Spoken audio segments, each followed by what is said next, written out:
Welcome back to Royal Vault UK, where we uncover the hidden stories, rivalries, and untold secrets of the British royal family. Today, we revisit a quiet yet haunting chapter in the aftermath of Queen Elizabeth's passing, a chapter that began not with a public scandal, but with a missing jewel. Inside the vaults of Buckingham Palace, among thousands of heirlooms catalogued under Her Majesty's name, one object vanished without explanation. The Queen's sapphire brooch, a piece the late monarch wore during her most solemn state duties, said to symbolize loyalty and endurance.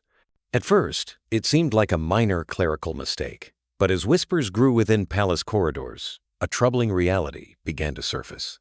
The brooch, last seen during a private family gathering at Windsor, appeared to have disappeared shortly after Queen Camilla's personal staff took charge of several royal collections.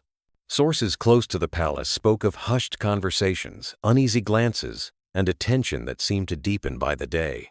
Princess Anne, known for her unwavering devotion to royal tradition, was reportedly the first to notice the absence, and her reaction, according to insiders, was not one of silence. What began as a simple inventory check would soon unravel into a story of trust, inheritance, and a question that threatened to divide the royal family itself. Who took the Queen's sapphire, and why did Buckingham Palace try to keep it quiet? The origins of the Queen's sapphire brooch trace back to the early years of Queen Elizabeth's reign, a time when Britain was rebuilding itself after war, and the monarchy stood as a symbol of endurance and grace. It was a gift from her father, King George VI, on the eve of her coronation. Crafted by Gerard, the royal jeweler, the brooch held a deep blue Ceylon sapphire, encircled by 16 flawless diamonds, its glow said to mirror the clarity and strength of the young queen herself. For over 7 decades, Elizabeth wore it during moments of solemn duty at Commonwealth gatherings, state openings, and particularly when addressing her people in times of national sorrow. To many, it became a silent emblem of unity, her private reminder that the crown was not merely a possession, but a promise. Within the royal family, however, the brooch carried a more personal meaning. Princess Anne often referred to it as Mummy's Heartstone, while Prince William reportedly described it as the jewel that shone when words failed. It was never officially bequeathed, nor listed among the crown jewels, rather. It remained part of the Queen's personal collection, governed by discretion and trust. When Queen Elizabeth passed, her private effects were divided with quiet ceremony inside Windsor Castle. Each item bore a story, a memory, a legacy. But when the sapphire brooch failed to appear on the official inventory, questions arose and were swiftly dismissed. According to insiders, Queen Camilla had recently requested expanded access to the late Queen's personal jewelry for heritage preservation, a gesture that seemed harmless at first. Yet those close to Princess Anne felt otherwise. To her, this was not merely about gemstones, it was about principle, about respect for the woman who had devoted a lifetime to duty. Behind the palace gates, a subtle frost began to form. Anne's quiet disapproval met Camilla's determination to modernize royal tradition. Even King Charles, torn between his wife's authority and his sister's loyalty, found himself walking a fragile line. In a family bound by silence and ceremony, the loss of a single jewel became more than a mystery. It became a mirror, reflecting deeper fractures within the monarchy itself. It began quietly, a missing entry in a ledger, a signature that didn't match. When the Royal Collection Office conducted its annual audit, an archivist discreetly noted that the sapphire brooch, last worn by the late Queen at Balmoral, could not be located. The entry was marked, "In transfer," yet no record of that transfer existed. Within days, the issue reached the attention of Princess Anne, who, according to palace sources, reacted with the same resolve that once earned her the title the family's enforcer. She demanded a full internal review, insisting that nothing of Her Majesty's should ever vanish without reason. But as inquiries unfolded, the silence from Buckingham grew heavier. According to a senior household aide, Queen Camilla's private secretary had recently removed several items from Windsor for restoration and insurance documentation.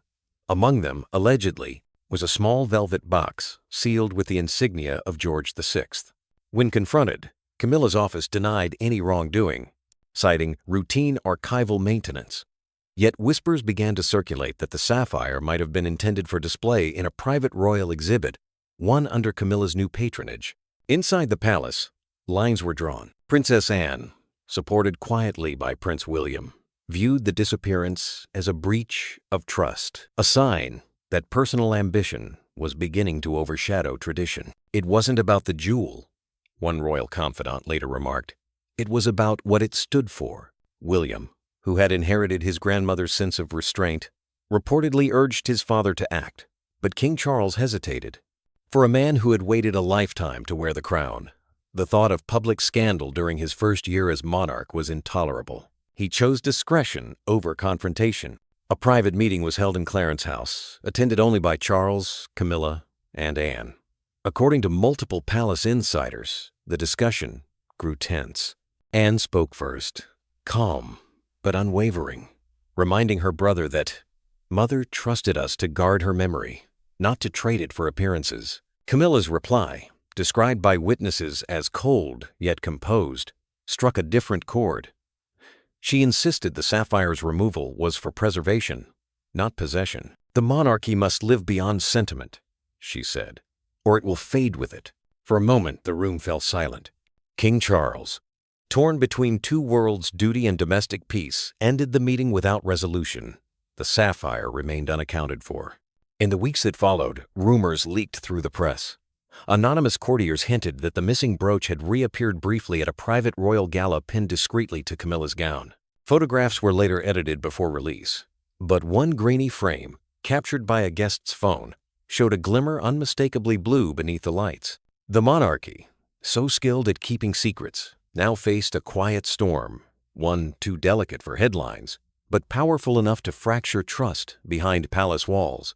In the days that followed the quiet confrontation at Clarence House, the palace sought to close its doors and its lips. The incident was never acknowledged publicly. No official statement was made, and the sapphire brooch was quietly reclassified as under private custodianship. But within the walls of Buckingham, silence carried meaning. Princess Anne withdrew from several joint appearances with Queen Camilla, citing schedule conflicts. Prince William, though outwardly composed, was said to have grown distant, particularly after learning that his grandmother's brooch was to be temporarily exhibited under Camilla's personal collection label. Among palace aides, whispers turned to unease. It wasn't about the jewel, one insider noted again. It was about what line had been crossed, and whether it could ever be uncrossed. Outside, the British press caught wind of an unexplained gap in the late Queen's jewelry registry.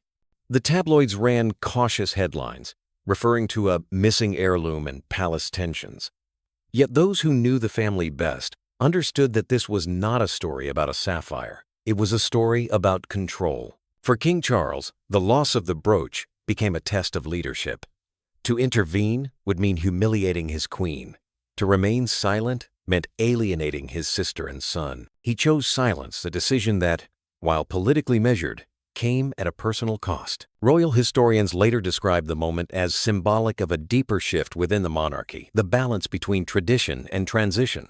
Under Queen Elizabeth, the crown stood as an institution beyond personal desire. Under Charles and Camilla, it seemed to teeter between preservation and personalization. Public sympathy, as it often did, leaned toward Princess Anne. Her steadfast image, the unshaken guardian of her mother's legacy, resonated with those who still believed in the older, quieter dignity of the monarchy. For many Britons, the idea that something so sacred could simply vanish felt like the end of an era. And yet, as the storm faded, so too did the outrage. The palace, resilient as ever, absorbed the tension into its walls. The sapphire brooch, whether resting in a vault or hidden beneath a velvet lining, became part of royal folklore, a mystery whispered, not proclaimed. But among those who had stood closest to the late queen, the loss never truly settled. For Anne, it was a wound of principle. For William, a lesson in restraint. And for Camilla, perhaps a reminder that even within power, legacy is something one can wear but never truly own. In the stillness of Buckingham Palace, time moves differently. Scandals fade, faces age, but symbols they endure. The Queen's sapphire brooch, once a beacon of loyalty and grace, now lingers in silence somewhere between memory and myth. For some within the royal family, its disappearance was a simple misfortune. For others, it was an omen, a reflection of what happens when legacy meets ambition. Because the truth is, in every crown lies a shadow, and in every inheritance, a test of faith. Those who once stood beside Queen Elizabeth often spoke of her calm, the quiet certainty that the monarchy's strength was not built on possession, but on purpose. Yet, as Britain steps further into a new royal age, one question lingers. Soft, but unyielding. What happens when symbols of duty fall into hands that see them as property? The monarchy has survived centuries through wars, abdications, and heartbreak. But sometimes, it's not the grand crises that test the crown. It's the small, almost invisible moments, the lost jewels, the whispered doubts, the silences between family members who no longer speak the same language of loyalty. In the end, the sapphire brooch remains unseen, but its meaning perhaps was never meant to be worn again. It belongs now to history, to the quiet stories that remind us of how fragile power can be when bound to human hands. And so, as the corridors of Buckingham fall once more into calm, one truth remains. The crown endures not because it never falters, but because it remembers. If you found this story compelling, remember to like, share, and subscribe to Royal Vault UK, your window into the secrets behind the crown.